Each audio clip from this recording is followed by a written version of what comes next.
Hello दोस्तों, GK GS की इस क्लास में आप सभी का स्वागत है। नेवी एसएसआर ए एयरफोर्स वाई ग्रुप जिसकी भी आप एग्ज़ाम की तैयारी कर रहे हैं उसके लिए महत्वपूर्ण क्वेश्चनों की श्रृंखला लेके आए हैं। तो हमने डिफेंस के लिए फोर्स बैच स्टार्ट किया है जिसमें आपको हर सब्जेक्ट के महत्वपूर्ण प्रैक्टिस सेट और क्लासेस करवाए जाते हैं इसी चैनल अड्डा 730 स्टडी पर। फिलहाल आज हम जीके जीएस की बात करने वाले हैं, तो चलिए आज के कुछ महत्वपूर्ण क्वेश्चन देखते हैं। तो दोस्तों, अगर आपने अभी तक हमारे चैनल को सब्सक्राइब नहीं किया है तो सब्सक्राइब कर लें, बेल आइकन दबाएं जिससे नोटिफिकेशन आपको मिलती रहे। नेवी हो गया और एयरफोर्स हो गया, हर इनके डिफेंस के लिए हम हर सब्जेक्ट से आपको प्रैक्टिस सेट क्लासेस करवा रहे हैं। जैसे एयरफोर्स में वाई में आपकी मैथ आती है उसके लिए भी क्लासेस हमने स्टार्ट की हैं, तो आप वो देख सकते हैं। जो लिंक आपको नीचे डिस्क्रिप्शन में दिया गया है उस पर आप क्लिक करेंगे तो सारे वीडियो आपको मिल जाएंगे जो आपके लिए बहुत महत्वपूर्ण होने वाले हैं। फिलहाल तो आज हम बात करने वाले हैं जीके जीएस की, और पहला क्वेश्चन देखते हैं जो आपके लिए बहुत महत्वपूर्ण होने वाला है। वह नदी घाटी कौन है जिसे भारत का रूर के नाम से पुकारा जाता है? भारत का रूर किसे कहा जाता है?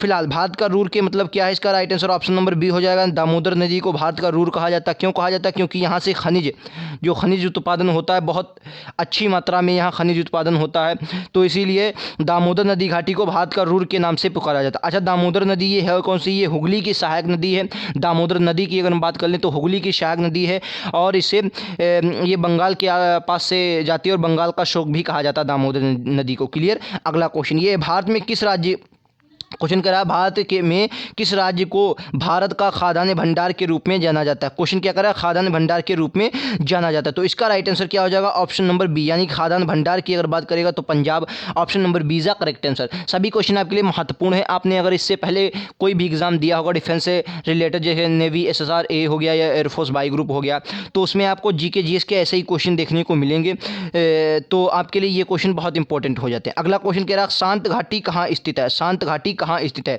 राइट आंसर क्या हो जाएगा?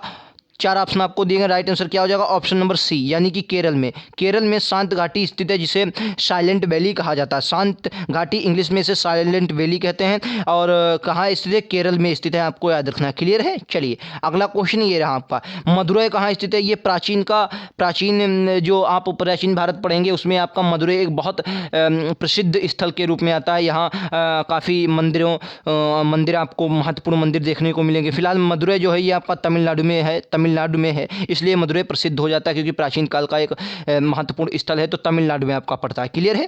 चलिए अगला क्वेश्चन ये रहा आपका, कह रहा भारतीय वनस्पति सर्वेक्षण का मुख्यालय कहाँ है? भारतीय वनस्पति सर्वेक्षण का मुख्यालय कहाँ स्थित है? चार ऑप्शन आपको दिए, कोलकाता, लखनऊ, दार्जिलिंग, इनमें से कोई नहीं। चार ऑप्शन में से क्या हो जाएगा राइट आंसर? देखिए इसका राइट आंसर क्या हो जाएगा? ऑप्शन नंबर बी, लखनऊ में, यानी कि जो वनस्पति सर्वेक्षण मुख्यालय है वो कहाँ है? लखनऊ में स्थित है। क्लियर है। चलो अगला क्वेश्चन ये रहा आपका। अगला क्वेश्चन कह रहा भारत में ऊर्जा का सर्वाधिक महत्वपूर्ण स्रोत कौन सा है? मतलब जो ऊर्जा है भारत में ये सबसे ज़्यादा किस स्रोत से आती है आपको बताएं। चार ऑप्शन आपको दिख रहे हैं, राइट आंसर बताएं। तो इसका राइट आंसर क्या हो जाए? देखिए इसका right answer option number B हो जाए, यानी कोयला। कोयला जो है भारत का सबसे ऊर्जा का महत्वपूर्ण केंद्र बन जाता है। कौन सा? कोयला, आपको याद रखना। क्लियर है।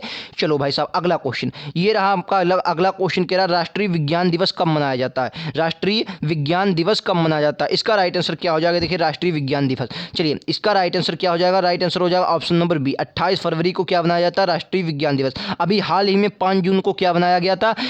विश्व पर्यावरण दिवस। विश्व पर्यावरण दिवस कब मनाया गया? यूएनईपी जो इसका मुख्यालय है वो केन्या नैरोबी में हो जाएगा, तो 5 जून को अभी हाल ही में बनाया गया। क्लियर है। चलिए अगला क्वेश्चन ये है, भारत के तटरेखा की लंबाई कितनी है? जो भारत की तटरेखा है, मतलब ये वाली, इस वाली जो इधर से फिर चली गई है, इधर बांग्लादेश के थोड़ा फिर उधर वाला, मतलब अरब सागर और बंगाल की खाड़ी से जितने भी देश मिल रहे हैं, तो कह रहा है उनकी लंबाई आपकी कितनी है? लंबाई कितनी? तो इसका right answer option number B हो जाएगा 6100। अगर तटरेखा की बात करेगा, कह रहा है तटरेखा की सबसे ज़्यादा जो है तटरेखा वाला राज्य कौन सा है? तो इसका राइट आंसर हो जाएगा गुजरात। गुजरात जो है सबसे ज़्यादा इसकी तटरेखा लगती है। कभी कभी गुजरात ऑप्शन में नहीं दिया जाता, तो आपका कौन सा हो जाएगा? आंध्र प्रदेश। क्या हो जाएगा आपका? आंध्र प्रदेश। इन दोनों की जो है सबसे ज़्यादा लगती है। अगर कम की कहीं हो जाए, सबसे कम किसकी लगती है? तो आपका वही गोवा वाले ब्रिज पर सबसे कम किसकी लगती है? गोवा की आपकी लगती है। क्लियर है। चलो अगला क्वेश्चन, चलिए अगला क्वेश्चन आपका क्या कह रहा भारत में समुद्री तटरेखा वाले राज्यों की संख्या कितनी? मतलब जो जितने आपके लग रहे हैं, कितने राज्य लग रहे हैं? आपको फिंगर्स पर काउंट होना चाहिए। कितने राज्य? 9 राज्य लग रहे हैं। फिंगर्स पे हों आपको बिल्कुल ईजिली फिंगर्स पे होना चाहिए। जो भी आपको ये वाले राज्य हैं, आपको ये यहाँ वाले ये रट लेने हैं बस, सिंपल। कितने? 9 राज्य हैं। क्लियर है। चलिए उसके बाद अगला क्वेश्चन कह रहा भारत की मुख्य भूमि, क्या कह रहा है, भारत की जो मुख्य भूमि है का दक्षिणी नोक क्या है, मतलब मुख्य भूमि की मतलब ये वाली जो है इसका नाम क्या है, तो इसे केप केमोरिन यानी कि अंतरिप कहते हैं। केप कोमोरिन कन्याकुमारी में है। ये आपका जो ये वाला क्षेत्र है भारत का, ये स्थल भूमि का सबसे लास्ट पॉइंट है आपका। केप केमोरिन कन्याकुमारी का स्थल है, सबसे लास्ट वाला स्थल भूमि का। अगला क्वेश्चन कह रहा है भारत का सबसे दक्षिणतम बिंदु कौन सा है। अब कहाँ की बात करेगा, अब आपके अंडमान निकोबार की बात करेगा, क्योंकि अंडमान निकोबार सबसे दक्षिणी बिंदु है और इसका नाम क्या हो जाएगा, तो इसका नाम हो जाएगा इंदिरा पॉइंट। इंदिरा पॉइंट क्या है, सबसे दक्षिणी। अगर ऊपर की बात करेंगे जम्मू कश्मीर में सबसे ऊपरी क्या हो जाएगा आपका, इंदिरा कॉल हो जाएगा। क्या हो जाएगा, इंदिरा कॉल। आपको याद रखना इंदिरा कॉल। क्लियर। आपका गुजरात में ये पड़ता है सबसे पूर्वी सबसे पश्चिमी इलाका, इसे क्या कहते हैं, गौरमाथा।